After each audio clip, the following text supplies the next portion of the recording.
Hi hello నమస్తే నా పేరు Madhu welcome to social hub Telugu ఈరోజు మన గెస్ట్ చుక్క రామనర్సన్న ఈ మధ్య సోషల్ మీడియాలో ఎక్కడ చూసినా కూడా ఏ యూట్యూబ్ ఛానల్లో విన్నా ఆయన పేరే మార్మోగుతోంది ఈరోజు మన స్టూడియోలో మనతో పాటు చుక్క రామనర్సన్న గారు ఉన్నారు అన్న నమస్తే తెల్లారి మందకృష్ణ మాదిగా ప్లేట్ పిరాయించేసి ఏం చేసిండు చీమునెత్తురున్న దళితులు బీసీలు ఎవరైనా సరే బీజేపీని గెలిపియాలంటే అంతకుముందు 3 నెలల ముందే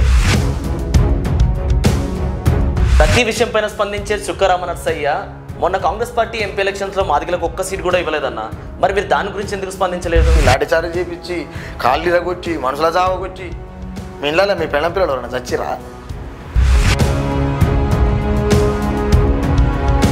నల్లగొండ గద్దారు వరంగల్ గద్దారు నారాయణపూర్ గద్దారు సౌటుప్పల గద్దారు అనేట్టు ఉన్నాడు గద్దారు ఒక్కడే ఉంటాడు ఆ గద్దారు చనిపోయింది గూటము దెబ్బల గుంపును చూడు గూడెం గూడెం గదిలిందో డప్పుల మీద నిప్పుల వాన దండోరై మోగిందో తంగడి చెక్కాలందల తోలు తల్లి పేగై తోలింది తెలంగాణ రాష్ట్ర గీతం పైన ఎవ్వరికి లేని అభ్యంతరాలు మీరే వ్యక్తపరుస్తున్నారు నెత్తి మీద 4 ఎంటికలు వచ్చిపోయినంత మాత్రాన వయసు పెరిగినంత మాత్రాన మేధావులు అనుకుంటే ఎట్లన్నా హీరోని ఆస్కార్ అవార్డు అనుకుర్రు రేగు డబ్బులు గీకినట్టు వచ్చిందిగా పాట ఏం చెప్తారు ప్రజలకు ఎందుకు వాళ్ళని ఎందుకు టార్గెట్ చేసి మీరు అలా ఈ దళిత బహుజన కవులు గాయకులు అనేటోళ్ళు ఎవరు నికరంగా ఒక్కరిని చూపి ఇప్పటి సంది పాటలు పనిచేస్తారు తిమ్మర్ మల్లన్న మీద పాట రాశారు ఆయన ఎమ్మెల్సీ కూడా గెలిచాడు చేస్తారు ఎందుకన్నా మల్లన్న సొంటోడు మల్లన్న ఇది మల్లన్న తలుచుకుంటే ఇది చేస్తాడు అది చేస్తాడంటే మల్లన్నకి ఏం చేతనైతే చేయమని రాజకీయ నాయకుల కంటే మీ అడవిడే ఎక్కువ ఉంది ఎందుకు ఈ పరిస్థితి రాజ్యానికి ఊడిగం చేసుకుంటూ రాణిగారు నడిచిపోతుంటే వసనగాలికి వయ్యారపు కురులు ఊగుతుంటే ఆ కురుల గురించి రాసేటువంటి ఆస్థాన కవులు అప్పుడు ఉన్నారు ఇప్పుడు ఉన్నారు అప్పుడు ఎంతో కొంత విలువలతో బతికిరు ఇప్పుడు ఏమంటే మొత్తం బడలిప్పేసుకుని తిరుగుతున్నారు అంటే పార్టీలలో పోయి ఈ టికెట్లు తీసుకొని మీ దండం పెడతా మీ కాళ్ళు ఒప్పుతా మీ ఏలు ఒప్పుతా మీ చిన్నపిల్లలకి ముడ్లు కడుగుతా అని ఈ ఓట్లు అడిగి నాతో ఇది కాదన్న ఆ పిల్లల ఫీజు కడతందుకు కోసం నేను వ్యభిచారం చేయాలనే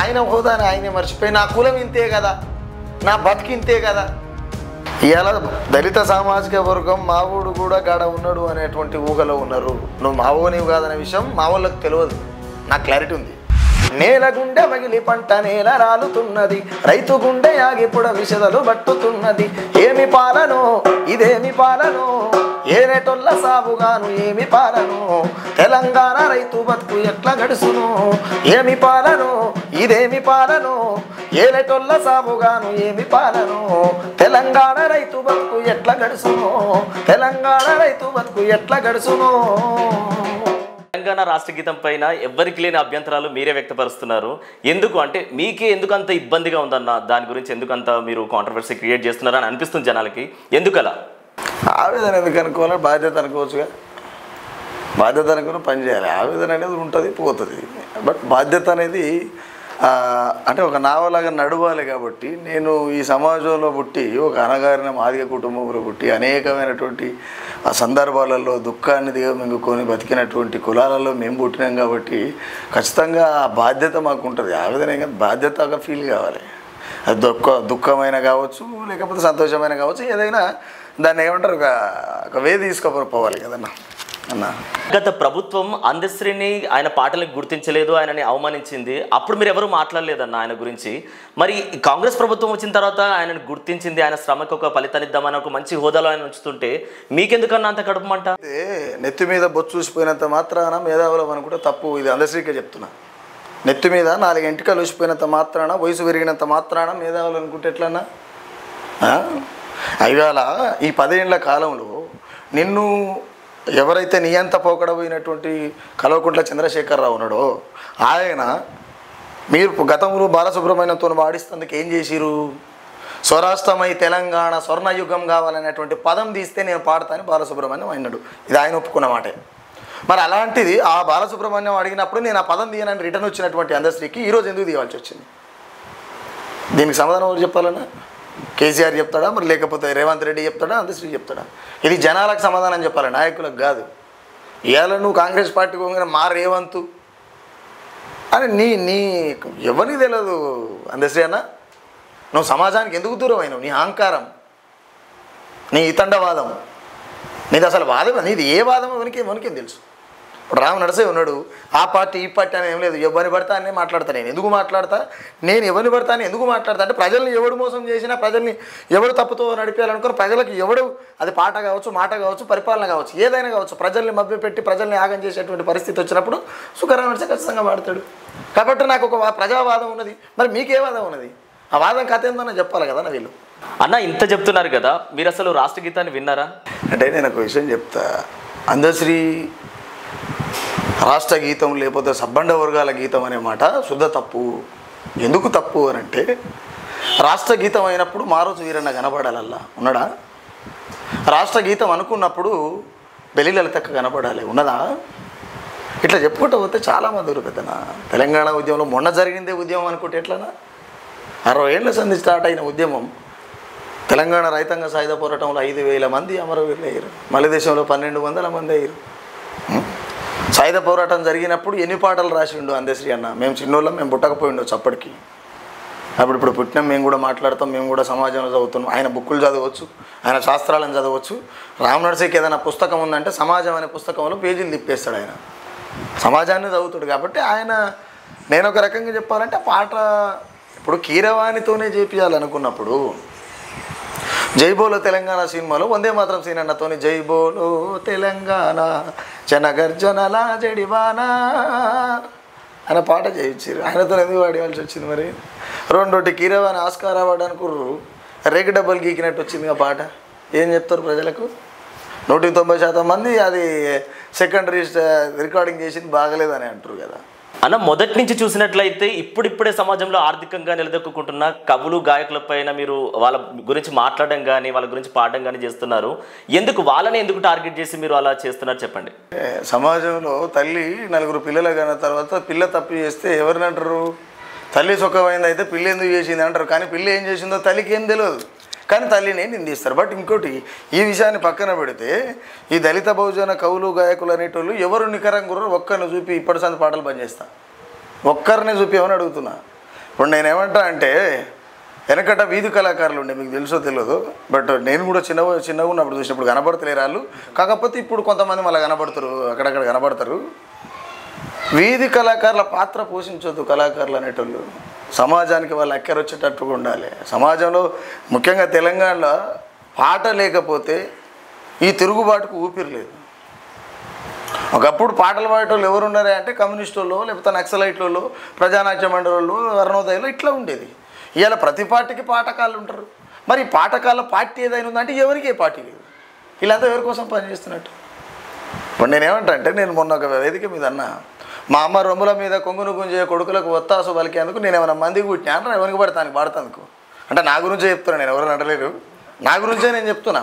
అంటే మనిషి పుట్టిన ఇప్పుడు నా నోట్లో నాలిక ఉన్నది, తాటిమట్ట లేదు కదన్నా. కాబట్టి అది ఒక రకంగా దాడి అనడానికి లేదు, వాళ్ళు చెప్పినటువంటి వేని మనం రిటర్న్ అడిగినాం అంతే.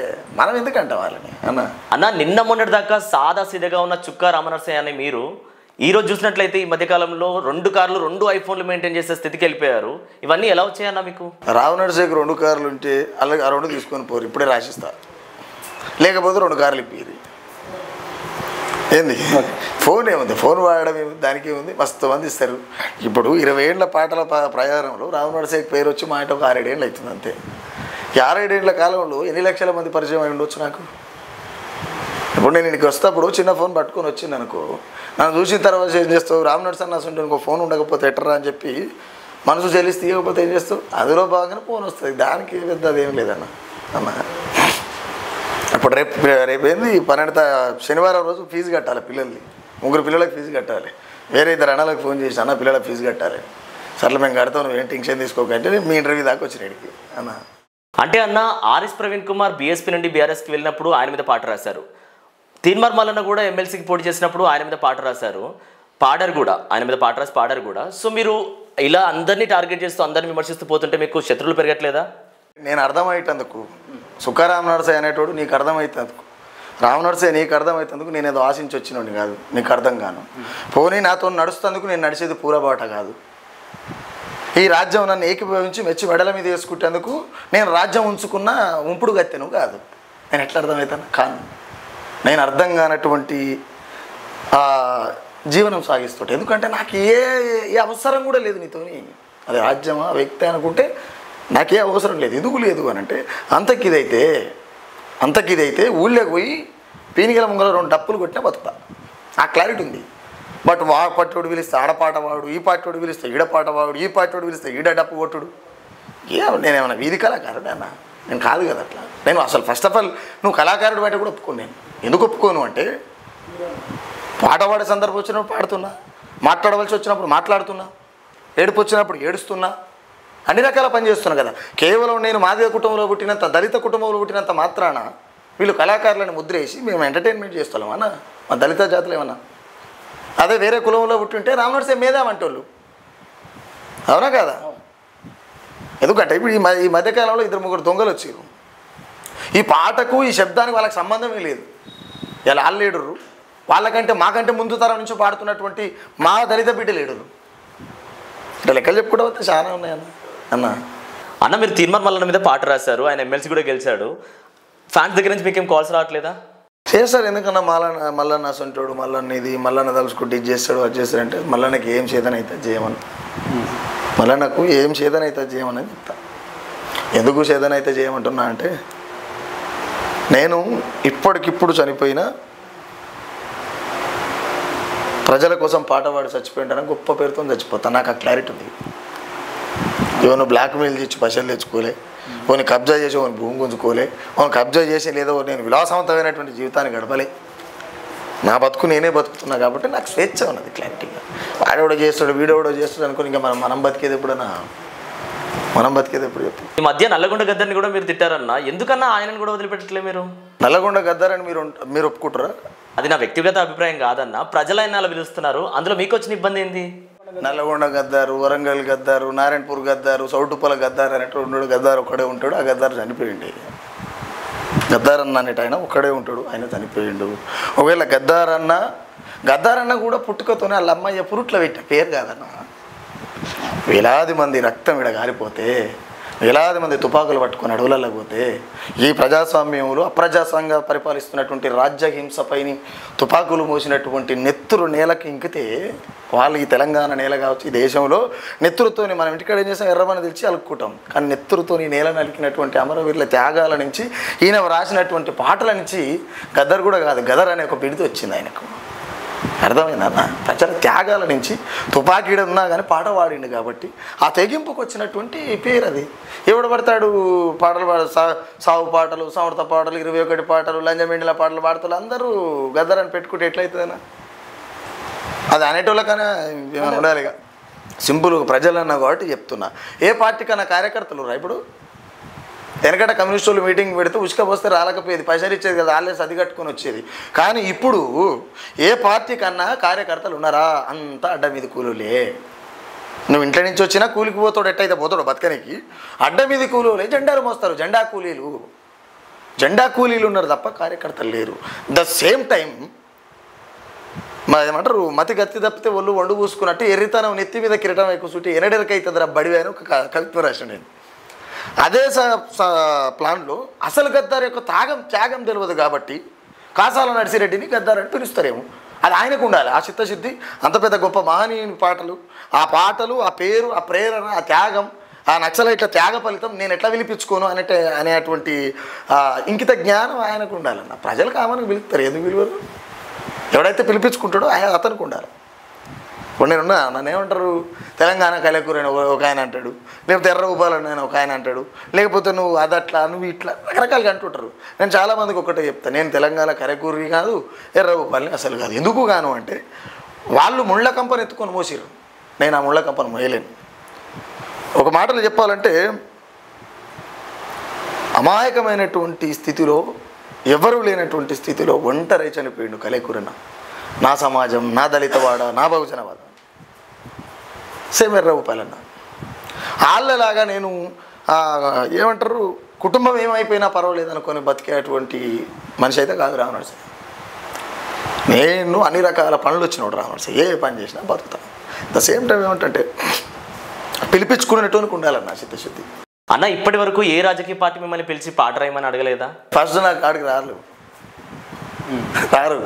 ఎందుకు రారంటే ఒకవేళ వచ్చినా వీడు అడిగితే పుసుకున్న మళ్ళీ మాకే రిటర్న్ రాస్తాడు, రిటర్న్ ఏమని అంటాడేమో భయం.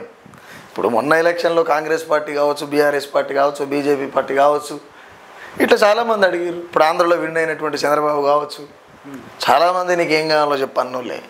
బట్ విషయం ఏంటి అని అంటే నేనేం చేసుకోను, బొంద మీద చేసుకొని పోనా అన్న. ఇప్పుడే మీరు పిల్లల ఫీజు కట్టడానికి డబ్బులు లేవదన్నారు కదా, మరి పిల్లల ఫ్యూచర్ కోసమైనా మీరు పాటలు రాయొచ్చు కదన్న. పిల్లలకు ఫీజు కడతారు, ఇప్పటిదాకా చెప్తే కదా అన్న, పిల్లల ఫీజు కట్టాలంటే నువ్వు టెన్షన్ పడ, కడతాడు నీకు వెళ్ళి ఇక్కడికి. ఆ పిల్లల ఫీజు కడతందుకు కోసం నేను వ్యభిచారం చేయాలనే. మరి కుటుంబాన్ని ఎలా పోషిస్తారు మీరు? నేనేమంటున్నా అంటే తండ్రి అనేటోడు ఏ ఇబ్బంది లేకుండా పిల్లలు చదవగలగాలి, అంతే కదా. బట్ అయిపోయాయి. ఇప్పుడు నా పిల్లలకి ఫీజు కడతాడు, ఓడోడు కడతాడు, నా దోస్తో లేకపోతే నా అభిమానం, నా చుట్టము, నా పక్కమో ఓడోడు కడతాడు. అది పెద్ద పని కాదు. కాబట్టి నా పిల్లల ఫీజు కడతాం కోసం నేను ఎవరికో పాట రాసి వాడు వీరుడు సూర్యుడు అని చెప్పాల్సినటువంటి అవసరం నాకెక్కడదన్నా, చేయను నేను అసలు. అట్లా రాష్ట్రంలో కళాకారులు 2 వర్గాలుగా విడిపోయి కొట్లాడుకుంటున్నా. రాజకీయ నాయకుల కంటే మీ అడవడే ఎక్కువ ఉంది, ఎందుకు ఈ పరిస్థితి? 2 వర్గాలుగా నన్నయ్య పోతన తిక్కన కాలం నుంచే 2 వర్గాలుగా రాజ్యానికి ఊడిగం చేసుకుంటూ రాణిగారు నడిచిపోతుంటే వసనగాలికి వయ్యారపు కురులు ఊగుతుంటే ఆ కురుల గురించి రాసేటువంటి ఆస్థాన కవులు అప్పుడు ఉన్నారు, ఇప్పుడు ఉన్నారు. అదే రాజ్యంలో హింసకు గురై ప్రజలు చచ్చిపోతుంటే మా తల్లుల మాన ప్రాణాలు చేరుస్తుంటే వాళ్ళ మాన ప్రాణాల మీద చెరసబడ్డటువంటి రాజ్యపు క్రూరత్వం మీద పాటలు రాసి నేలరాలినటువంటి విప్లవ సాహిత్యం కలిగినటువంటి కళాకారులు ఉన్నారు. అది అప్పుడు ఉన్నారు, ఇప్పుడు ఉన్నారు. అప్పుడు ఎంతో కొంత విలువలతో బతికిరు, ఇప్పుడు ఏమంటే మొత్తం బడలిప్పేసుకుని తిరుగుతున్నారు అంతే. తేడా లేదు పెద్దగా అన్న. టెక్నాలజీ మారింది, వ్యవస్థ మారింది.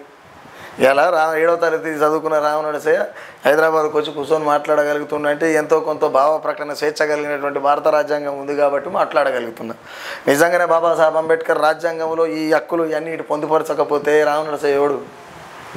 రామనరసయ్య ఇంకా అదే నారాయణపూర్లు ఉండు, ఊరు దాటకపో. చదువు రాకపోయినప్పటికీ సమాజాన్ని మార్క్స్ మాట అంటాడు, సమాజాన్ని మించిన పుస్తకం భూమి మీద పుట్టదు అంటాడు. నా పుస్తకానికి పేజీలు లేవు, ఒకవేళ నా పుస్తకం పేరు ఏంటంటే అది సమాజమే అని రాయాలి నేను. అట్లా అని చెప్పి సార్ రామనరసయ్యకి ఒక గురువు లేడు, గురువు లేని విద్యార్థి రోజు చదువుతూనే ఉంటా సమాజాన్ని. ఇప్పుడు ఏ పుస్తకం రాయాలన్నా సమాజంలో జరిగిందని చూసే రాయాలి. అలాంటి పుస్తకాన్ని చదువుతున్నా, బుక్ నేను చదవా అని చెప్పి బుక్ చదివే ఇంట్రెస్ట్ కూడా ఉండదు. అట్లా అని చెప్పి కళాకారులు అనేటోళ్ళు ఏం చేస్తున్నారు, ఎట్లా చేస్తున్నారు అంటే వాళ్ళను మరిచిపోయి ఒళ్ళు మరిచిపోయి తిరుగుతున్నటువంటి కవులు గాయకులు. అందరిని అంటలేను, కొంతమంది అట్లా బతుకుతారు అంతే. ఇంకేం నేను ఇంకోటి ఏంటంటే కొత్తగా కొంతమంది వయసు పెరిగిన వాళ్ళని చూస్తున్నాను. నేను వయసు పెరిగిన వాళ్ళని చూస్తున్నా, వయసు పెరిగిన కళాకారులని అంటున్నా క్లియర్గా. ఊర్లలో సామెత ఉంటుంది, సగమేడు పోయినాక సమర్థముట్లు అయినట్టు ఈ సత్యత్వంకలకు వచ్చినాక ఈ బిల్డప్ లేదు వేయాలి. నాకు అర్థం కాదు, ఎవడు ఏం పోస్ట్ పెడతాడు. మొన్న ఒక ఆయన పోస్ట్ పెట్టిండు తిన్మార్ మల్లన్న గురించి. మన ఏందది మన నిమ్న వర్గాలకు చెందినటువంటి మల్లన్న మీద పాటలు రాసుడు పెట్టుడు ఏంటంటే కిందికి వెళ్ళి అమనా బూతులు పెట్టారు. పొద్దుగా వరకల్లా పోస్ట్ డిలీట్ చేసి కనీసం పోస్టు తీసేయకుండా నిలబడి సమాధానం మీద దమ్ము లేనటువంటి వాళ్ళు కూడా గొప్ప గొప్ప మాటలు మాట్లాడతారు. ఇప్పుడు నేనున్నా, నాకు ఎంతోమంది కాల్ చేస్తారు, అదే పాట డిలీట్ చేయి. ఎందుకు తీస్తారా భయ్? తీయ ఎందుకు తీస్తా? తీయ అది నా ఇష్టం భయ్, ఇది నా ఇష్టం అని దేనికంటున్నా? నేను రాసుకున్నది నా కోసం కాదు, నా ప్రజల కోసం రాసుకున్నా. ప్రజల కోసం పాట పాడుకుంటూ చనిపోతుంది కూడా సిద్ధంగా ఉన్నాడు రామనరసయ్య. అది రాజ్యం చంపుతుందా, నాకు నేను చేస్తానా, ఇంకేమైనా జరుగుతుంది వేరే విషయం. నేను క్లియర్ కూడా ఏమంటాను, మీరు ఇందాక మాట అన్నారు సోమన్న ఇష్టం అని. సోమన్న ఇష్టం ఎట్లయితుంది? సోమన్న ఇష్టం అయితే నీ కుటుంబానికి చెప్పుకొని ఆయన ప్రజలకు చెప్తున్నావు కదా. రైతు దేశం చేసి పాదయాత్రలు చేసి ఇందిరమ్మ రాజ్యం అంటే మాకు ఏ బాధ ఉండదనుకుంటే, ఏ కష్టము ఉన్న నేరుగా చెప్పమని రాజీవ్ పల్లె పాట అంటే మాకు ఏ బాధ ఉండదనుకుంటే, గాంధీ మార్గం మాది హింస ఉండొద్దని శాంతి చర్చలు చేస్తానంటే పల్లెలు సల్లగుంటాయా అనుకుంటే, వల్ల కాడయ్యింది కొడుక పల్లెంత వలపోతే మిగిలింది బిడ్డ, నావ సాగుతుంది కొడుక తెలంగాణ ఊరు సాగుతుంది బిడ్డ, జనగోరు సంద్రమై ఎగసేటి కెరటమై త్యాగాల వీణపై రాగాల రాసులై. పాట రాసింది సోమన్ననే, రాజశేఖర రెడ్డి రాక్షసుడు అన్నది ఆనివరే. ప్రజలకి ఏం చెప్తారు అనేది ఇంటెన్షన్. నా క్వశ్చన్ అలా నాయకుడు కావచ్చు, ముఖ్యమంత్రి కావచ్చు, ప్రధానమంత్రి కావచ్చు, గొప్ప గొప్ప కళాకారులు గాయకులు వాళ్ళందరికీ వాళ్ళ అనుభవాల నుంచే నేర్చుకున్నది. నేను ఓపెన్గా చెప్పాలంటే వాళ్ళందరూ కూడా తప్పులు చేసిన వాళ్ళు ఇప్పుడు తప్పులు చేయొచ్చు, ఒకప్పుడు నిప్పులాగానే వాళ్ళు కూడా.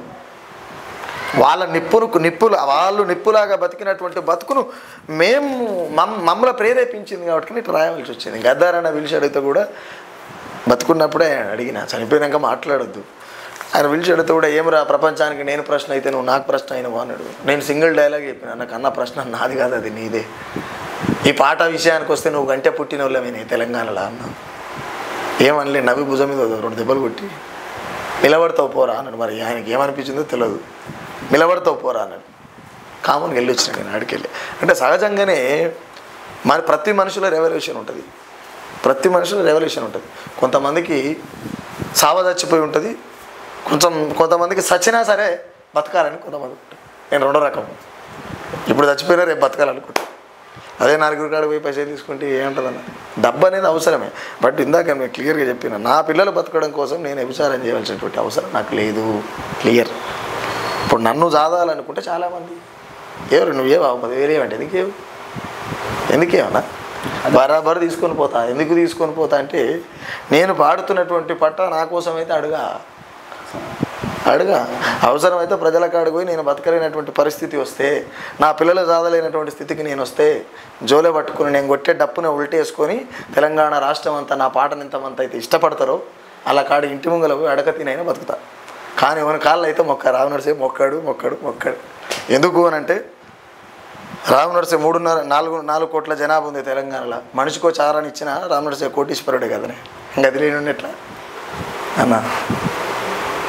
సహజంగానే మనిషిలాగా బతకాలి, జంతువులాగా బతకొద్దు. నాకు ఇంకొక మాట ఏమంటేనా, ఇప్పుడు అందశ్రీ అన్న కావచ్చు, జయరాజ్ అన్న కావచ్చు, సోమన్న కావచ్చు, గద్దరన్న కావచ్చు, వెంకన్న కావచ్చు, తర్వాత కోదారి సీనన్న కావచ్చు, అరుంధోదయ నాగన్న కావచ్చు, రామారావు అన్న కావచ్చు, యోచనన్న కావచ్చు, యశ్పాలన్న కావచ్చు, ఇట్లా చెప్పుకుంటే చాలామంది గొప్ప రైటర్లు వీళ్ళు.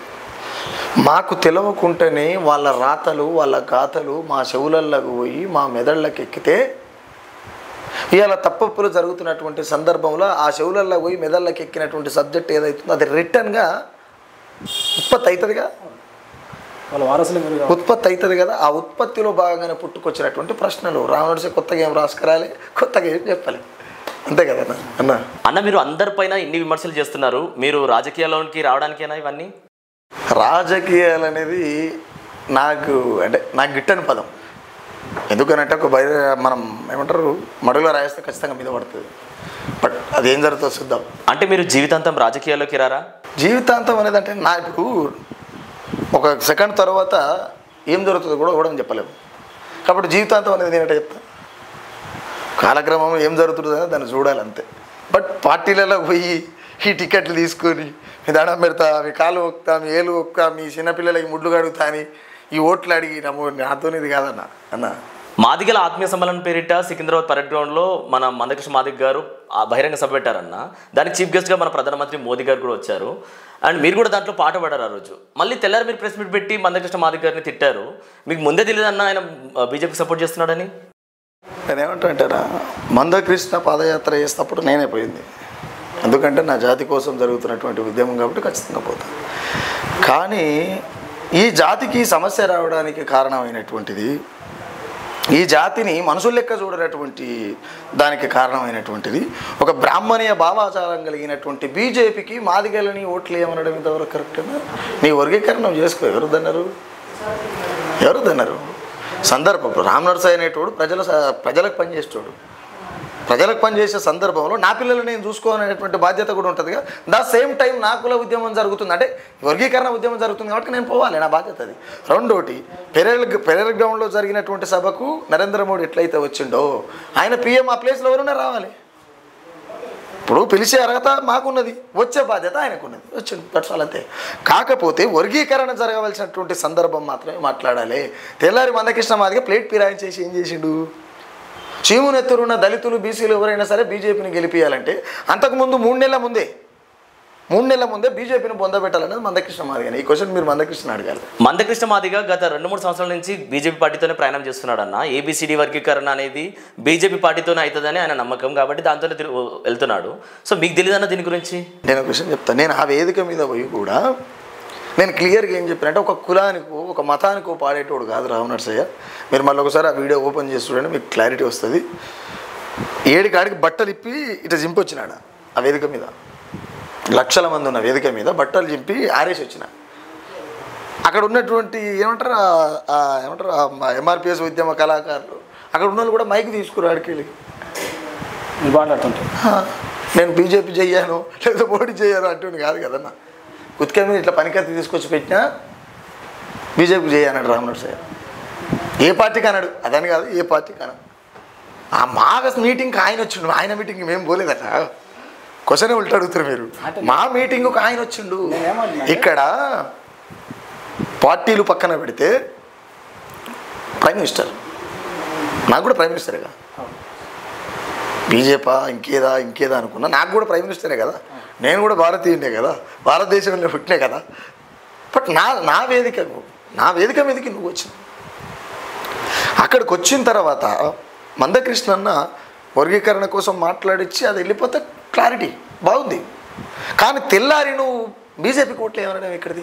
తెలంగాణలో జరుగుతున్నటువంటి ఓటింగ్కు దేశంలో జరగవలసినటువంటి వర్గీకరణకు సంబంధం ఏంది అని అడిగినాం. తప్పెట్లయితుంది, ఏ లెక్కతోనైతే తప్పన కాదు కదా. నేను అదే రోజు చెప్పిన ఏమనంటే,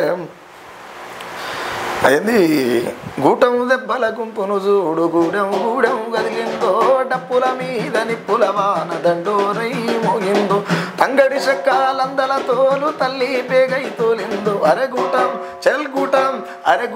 దెబ్బల గుంపును చూడు, గూడెం గదిలిందో, డప్పుల మీద నిప్పుల వాన దండోరై మోగిందో, మా తంగి మెత్తటి కత్తి నూరి. ఈ పాట నేను రాసిన తర్వాత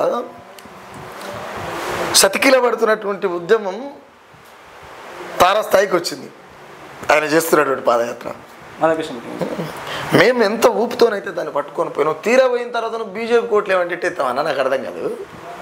ప్రతి విషయం పైన స్పందించే చుక్కరామ నర్సయ్య మొన్న కాంగ్రెస్ పార్టీ ఎంపీ ఎలక్షన్స్లో మాదిగలకు ఒక్క సీట్ కూడా ఇవ్వలేదన్న, మరి మీరు దాని గురించి ఎందుకు స్పందించలేదు? మాదిగ నాయకులే అంటారు కదా, అదే మాదిగ నాయకులు ఈ మాదిగ సామాజిక వర్గానికి ఏం చేశారు అంటే, మీకు తట్టు తాకితేనే జాతి గుర్తొస్తుంది, తట్టు తాకితేనే జాతి గుర్తొస్తుంది, లేకపోతే గుర్తురాదు. ఏళ్ళకేళ్ళ పడంతరం తీసుకపోయి దెబ్బలు కొట్టించి, అసెంబ్లీలు ముట్టడి చేసి, లాఠీచార్జ్ చేపించి, కాళ్ళు ఇరగొట్టి, మనుషుల జావగొట్టి, మీ ఇళ్ళలో మీ పెళ్ళం పిల్లలు ఎవరైనా చచ్చిరా? ఉద్యమాలు చేస్తే వాళ్ళు చచ్చిర్రు. నమ్మి మా పాటలు పాడేటోళ్ళు కాళ్ళు ఇరిగినాయి, దెబ్బలు తాకినాయి. ఒకరోజు తెలంగాణ ఉద్యమాలు కావచ్చు, రైతాంగ సాయుధ పోరాటాలు కావచ్చు, అనేక ఉద్యమాల నమ్మి వచ్చినందుకు మా పిల్లల దెబ్బలు తాకిన మా పిల్లలు చచ్చారు. కానీ నాయకుడు అనుకోని ఇంట్లో ఏ నాయకుని ఇంట్లో ఒక కొడుకు చచ్చిపోయింది, ఏ బిడ్డ చచ్చిపోయింది, చచ్చిపోయారా? నేను అంటే టికెట్లు ఇవ్వకపోయినంత మాత్రాన దళిత ఉద్యమాలు తీసుకురావాలా? మరి ఇన్ని రోజుల సంది ఏది? అనేక మంది ప్రేమ పేరుతోని దళితులు పుసుకుని వేరే పిల్లని ప్రేమించి పెళ్లి చేసుకుంటే వాడిని సాగు కొడితే వీడు సప్పుడే చేయడు, వీడు మంత్రి హోదాలు ఉన్నా చేయడు, ఎమ్మెల్యే అయి ఉన్నా చేయడు. తెల్లారి పుసుక్కున వీడు బాబాసాహెబ్ అంబేద్కర్ ఇచ్చినటువంటి రిజర్వేషన్ పుణ్యమా అని చెప్పి పుసుక్కున ఏమన్నా రిజర్వేషన్ కోటా నుంచి వీడు కనుక ఎమ్మెల్యే అయితే, అదే ఊళ్ళో ఒక మాదిగా బిడ్డలు కొట్లాడితే వీడు పక్కకు పోయి అప్పటిదాకి ఆనేమట తాగుంటాడు. ఎవడైతే ఎన్నికైనటువంటి ఎమ్మెల్యే ఎవడైతుండో అప్పటిదాకి వీని ఏమంటే తాగినోడే ఆడు ఎమ్మెల్యే అయ్యి 2 కదరంగిలు వేసుకోగానే ఏమంటే మా జాతరలు అంతా గంతే పోయి తాయికి మంచాలు పెట్టుకుంటారు. అరే బడిద మూడ కూడా నిన్నటిదాకా ఆనేమటే తాగి తీపారా ఇటు అడిగేటోడు లేక కాదా కదా. ఇప్పుడు అంబేద్కర్ రిజర్వేషన్ దేనికి ఇచ్చిరు? మా దాంట్లో కూడా బయటకు వచ్చిన తర్వాత మా జాతులు ఏమన్నా ఏమంటారు పైకి వస్తాయేమో, ఆత్మగౌరవతో బతాయేమనుకుంటే ఎవరికాడే బుడ్డ కోసి చుట్టుకొని పోయి బిర్రిగా లాకర్లో పెట్టుకుంటే బతారే అన్న. ఇవాళ రిజర్వేషన్ తీసేస్తే బాగుండరా అనేటువంటి చర్చ పుట్టుకొచ్చే విధంగా తయారు చేశారు అంబేద్కర్ని. ఎంత దౌర్భాగ్యం ఇది! దళితులే కూడా చాలా తప్పులు ఉన్నాయన్నా. నేను దళితులు అని చెప్పి, నేను దళితుడు అని చెప్పి తప్పును ఒప్పును తప్పు చేసి మాట్లాడు రామర్సి ఏదో ఉన్నదన్నట్టు మాట్లాడతా. నా ఎస్సీ ఎస్టీ నాయకులు ఎంత ఉన్నత స్థాయికి వెళ్ళినా కూడా వాళ్ళకి సరైన గౌరవం దక్కట్లేదు అని అనిపిస్తుందన్న. ఉదాహరణకి మొన్న యాదాద్రికి వెళ్ళినప్పుడు యాక్చువల్గా డిప్యూటీ సీఎం బట్టి విక్రమార్క గారు సీఎం పక్కన కూర్చోవాలి, కానీ ఆయనకి సరైన పీట కూడా వేయకుండా కింద కూర్చోబెట్టారన్న. దీనంతా మీరు ఎలా చూస్తారు? అయితే నేను ఒక విషయం చెప్తాను, ఇది క్లియర్. ఎందుకు అనంటే బట్టి విక్రమార్క అనేట ఆయన వాళ్ళందరూ పీటల మీద కూర్చుంటే, వాళ్ళందరూ పీటల మీద కూర్చుంటే ఈయన నేల అది బండల మీద కూర్చొని, ఆయన డిప్యూటీ సీఎం కదా, ఆయన హోదాని ఆయనే మర్చిపోయి నా కులం ఇంతే కదా, నా బతికి ఇంతే కదా, నేను పుట్టింది గీడ కదా, నేను అంటరాను కదా, ఆయన ఒప్పుకుంటున్నట్టుగా. ఆ విషయంలో ఏమన్నా సిగ్గు ఉండాలి. ఎందుకు సిగ్గు ఉండాలి అని అంటే, ఇవాళ దళిత సామాజిక వర్గం మావోడు కూడా గాడ ఉన్నాడు అనేటువంటి ఊహలో ఉన్నారు. నువ్వు మావోనివి కాదనే విషయం మా వాళ్ళకి తెలియదు, నాకు క్లారిటీ ఉంది.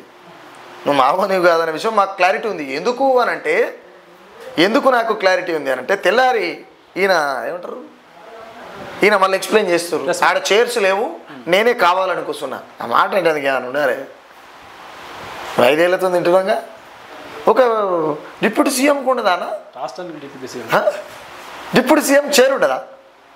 ఎంత దౌర్భాగ్యమన్నా! ఈ దొరల కాలముక్తుడు కాకపోతే ఇంకేమంటారా? మామూలు ఎట్లయితావు? ఇప్పుడు దొడ్డ కట్టేసిన పసరాలన్నీ అరకపోవు, అరకపోనివి కసాయికి పోతాయి, అరకపోయేటివి మాత్రమే దొడ్లు ఉంటాయి. నువ్వు అరకపోయే పసరం అనుకున్నావు కానీ నువ్వు కసాయి చేతులు ఉన్నావు మాకేం తెలుసు. అంటే ఈ క్లారిటీ ఫస్ట్ ఆఫ్ ఆల్ నేను ఒక్కటే అంట, దళిత జాతులు ఏవైతే ఉన్నాయో దళిత జాతులు జోకడం బంద్ చేయాలి. ఫస్ట్ దళిత జాతులు జోకడం, ఈ చెంచాగిరి చేసుడు బంద్ చేయాలి. ఎవరిమో మోసేతి నీళ్ళు తాగవలసినటువంటి పరిస్థితి మనకెక్కడదా? మనుషులమై పుట్టినాం కదా, గాడిదలం ఏం కాదుగా. మనుషులమై పుట్టినాం, 2 చేతులు ఉన్నాయి, మనకు కూడా దిమాకు ఉన్నది, ఇవాళ నిజంగానే పౌష్టికాహారం లేనటువంటి బిడ్డలు ఎవరైనా అంటే దళిత బహుజన బిడ్డలే దేశంలో. కానీ పౌష్టికాహారం లేకుండా జీవిస్తున్నటువంటి దళిత బహుజన బిడ్డలకు ఎంతో కొంత ఎనర్జీతో బతుకుతున్నాం అంటే ఆవు మాంసమే.